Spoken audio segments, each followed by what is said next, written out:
filho ao qual chamou de Sete. Desde então, ficou conhecida como Om, que significa mãe de Sete. Ela dedicou os últimos 30 anos de sua vida para estudar o templo de Sete I e tornou-se uma especialista nele e em Ramsés II. Ramses tells that he came to Abydos alone, you see, in the first year of his reign, after his father was dead, and he found that the decoration of the was incomplete. In the inscription, he says that I ordered the work of my father to be completed, and all the works which my father had started and were still incomplete, I had them finished. And then he goes on as if he's speaking to the soul of his father, you see, and telling him that all that Seti had wanted to do and died before completing, and all his plans and ambitions, Ramses would complete it. And he said, so long as I am ruling, it will be as though you are still on the throne. He was a nice fellow, and he was a very good son.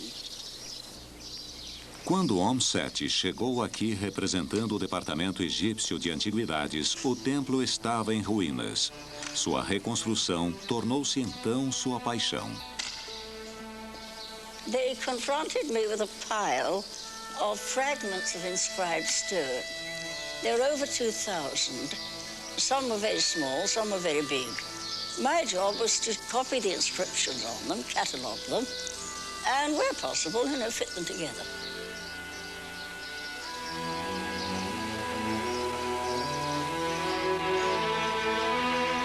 O templo tem entalhes vibrantes que estão tão bem conservados hoje como estavam quando pintados há 3.000 anos. Suas paredes contam a primeira história conhecida de ressurreição. Osíris, um governante mítico, foi morto por seu irmão. Sua mulher, a deusa Ísis, achou as partes espalhadas de seu corpo, juntou-as e Osíris levantou dos mortos. Seu filho, o deus de cabeça de falcão, Horus, ao atingir a maturidade, vingaria o pai. Anubis, o deus embalsamador com cabeça de chacal, foi mandado pelo deus Sol para ajudar Osíris a viver eternamente. Os egípcios acreditavam que, como Osíris havia morrido e voltado dos mortos, eles também poderiam adquirir a imortalidade. Venerando Osíris, Sete asseguraria seu lugar na vida após a morte. Oferecendo incenso, o faraó fazia sua adoração ante a barca do deus do sol, Amun-Ra.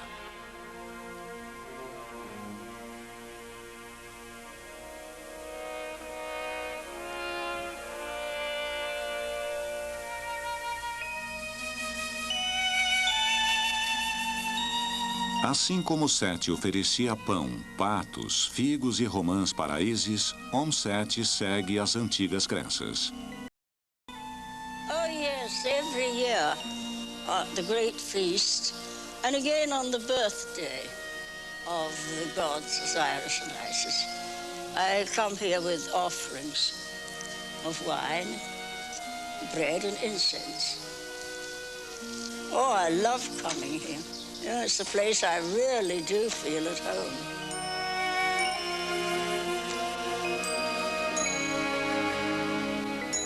Três dias após o término de nossas filmagens, Om-Seti morreu.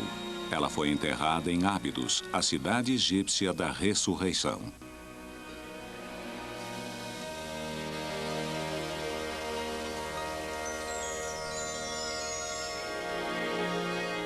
Na época de Ramsés, a divindade mais poderosa dos vivos era o deus do sol, Amun-Ra. Era o protetor da cidade de Tebas, localizada no Nilo, entre a primeira capital, Nequim, e Ábidos. Na margem leste do rio, onde o sol se levanta, havia templos dedicados ao deus do sol, Karnak e Luxor. Na margem oeste, onde o sol se põe todos os dias, havia um complexo de tumbas onde a realeza era enterrada. o Vale dos Reis e o Vale das Rainhas.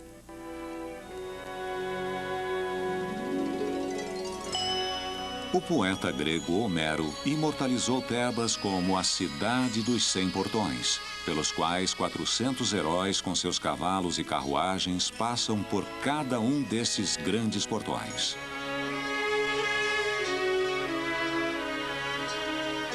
Enquanto Ramsés reinou, Tebas era esplêndida.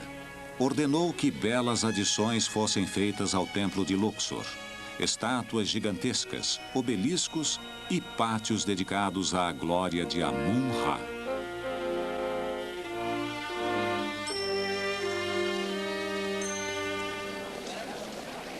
Mesmo tendo sobrevivido por 3.000 anos, estes monumentos enfrentam a destruição de nossos tempos.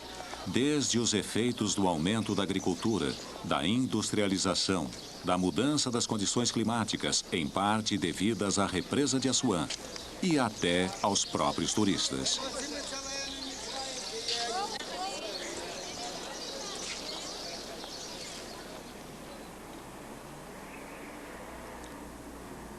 Em 1924, em resposta à crise, o Instituto Oriental da Universidade de Chicago estabeleceu uma sede permanente no Egito.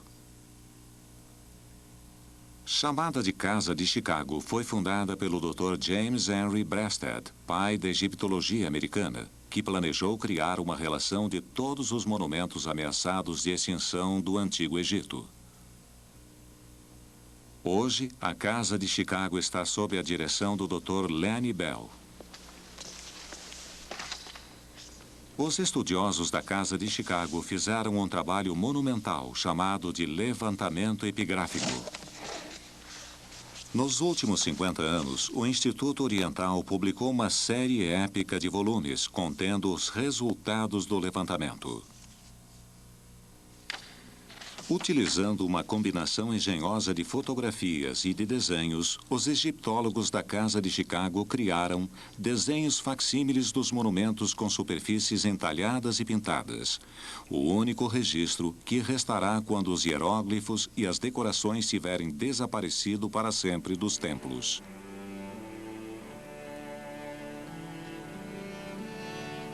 Conforme iam se sucedendo os faraós, era prática comum que se alterassem os templos, levando crédito pelo trabalho de seus antecessores. Interpretando sucessivas decorações, a equipe da Casa de Chicago está decodificando a história do Templo de Luxor.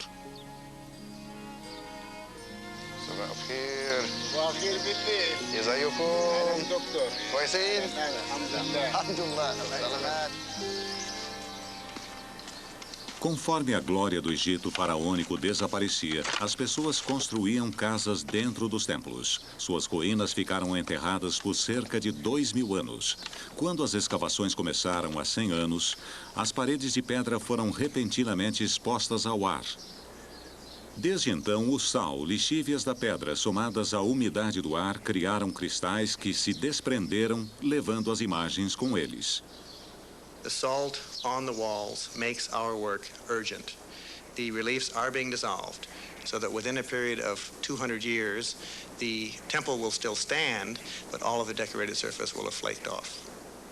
When they are gone, we want there to be a record as accurate as humanly possible of the decoration, so that scholars will be able to consult our drawings and be sure that the reliability is such that any questions they have about the decoration will be answered in our volumes.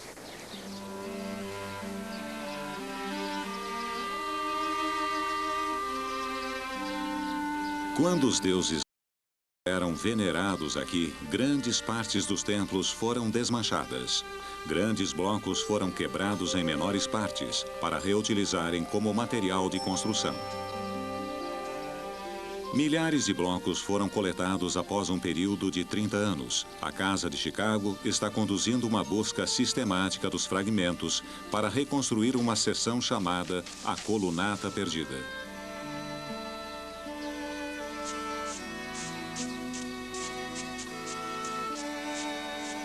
Ao achar um fragmento que possa se encaixar, o artista Ray Johnson faz anotações e o bloco é cuidadosamente fotografado.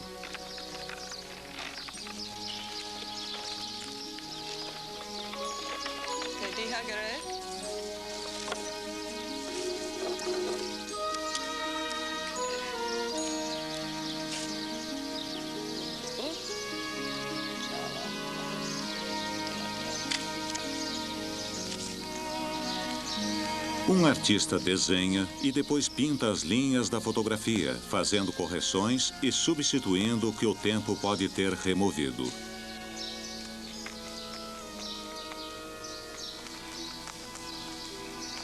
Aí, o artista encaixa a fotografia em sua reprodução da parede. Somente as áreas das linhas com tinta foram achadas. Mas, pelos fragmentos salvos, às vezes é possível reconstruir todo o desenho criado pelo artista original, 3.000 anos atrás.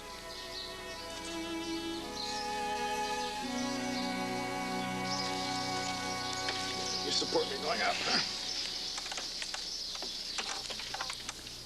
Nessas excitantes e raras ocasiões, quando um fragmento se encaixa em uma parede, é colocado em seu lugar. Toward me? To the left. Pouco a pouco, o antigo templo de Amun-Ra se levanta de novo.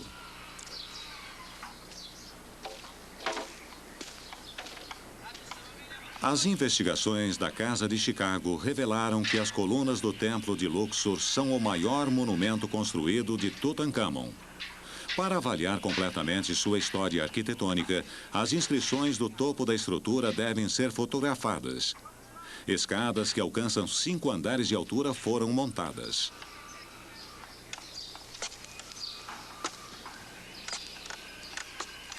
Foi a primeira vez em 50 anos em que houve uma tentativa de subir.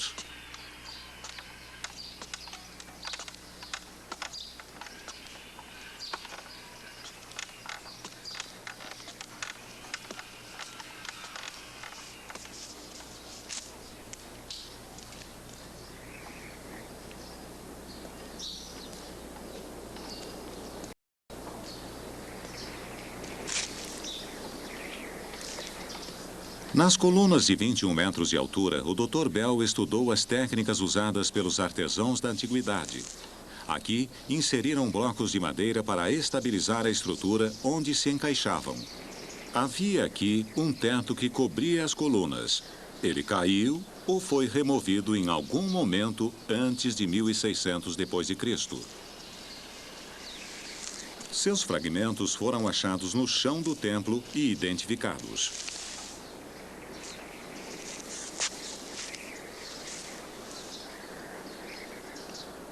Pesquisando o passado do templo, os pensamentos do Dr. Bell vão inevitavelmente para o futuro.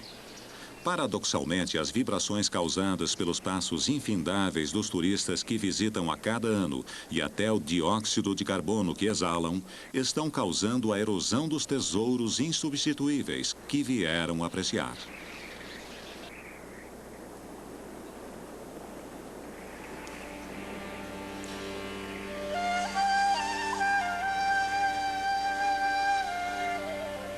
Os estudos da Casa de Chicago revelaram que, 100 anos após Tutankhamon ter construído esta estrutura, Ramsés II sistematicamente apagava o nome de seu antecessor, substituindo-o pelo seu próprio, ingenuamente acreditando que poderia enganar os deuses, levando crédito